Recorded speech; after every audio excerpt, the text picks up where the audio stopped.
কবিতা জীবনের কথা বলে, কবিতা সময়ের রথে চলে। শুদ্ধ কবি ও কবিতা নিপীড়িত জনতার বলিষ্ঠ কণ্ঠস্বর। সমাজ বিনির্মাণে করতে হবে সাহিত্য চর্চা, ভাবতে হবে মানবিক বিবেক বোধে, জাগ্রত হতে হবে মননশীলতা, তবেই ঘুচবে আমাদের সকল দীনতা। সুপ্রিয় দর্শক শ্রোতা, বর্তমানে কন্টেন্ট ক্রিয়েটর এবং ইউটিউবাররা অনেক সময় অযাচিত কুরুচিপূর্ণ সব ভিডিও বানাচ্ছে, সকলেই যেন ভাইরাল হবার অভিপ্রায়ে। তাই আপনাদের সমীপে আমার এবারের নিবেদন সমসাময়িক প্রেক্ষাপট ভাইরাল বিষয়ক একটি সময়ের কবিতা। কবিতাটির শিরোনাম ভাইরাল সমাচার। কলমে ও আবৃত্তিতে আমি গোলাম ফেরদৌস মনির। ওজনশীল লেখা বা গান কবিতা কখনো হয় কি ভাইরাল, কিংবা রুচিশীল দামি আলোচনা?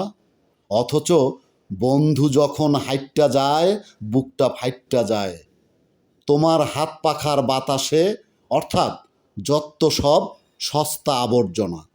ভাইরাল মানে অ্যালার্জি মার্কা বা বিরক্তিকর অথবা বিনোদনমূলক হাসির বিষয়, কি তাই না? ভাঙা ঢোল বাজে বেশি, শব্দ দূষণ করে বরাবরই ফাটা কলসি। আমরা কানা, তাই আর বলতে মানা। ভাইরাল হওয়া তোমার স্বপ্ন কেন?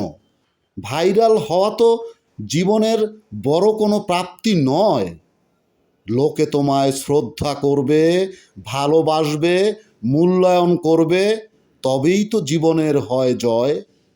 মানবতার কল্যাণে নিবেদিত হোক তোমার নিত্য নতুন সব সুকর্ম, বিকশিত চিত্তে নির্ভয়।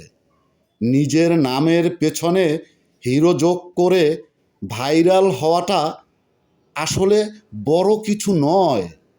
শুদ্ধ সাহিত্য চর্চার হোক জয়। সকলকে অসংখ্য সাধুবাদ, অবিরাম।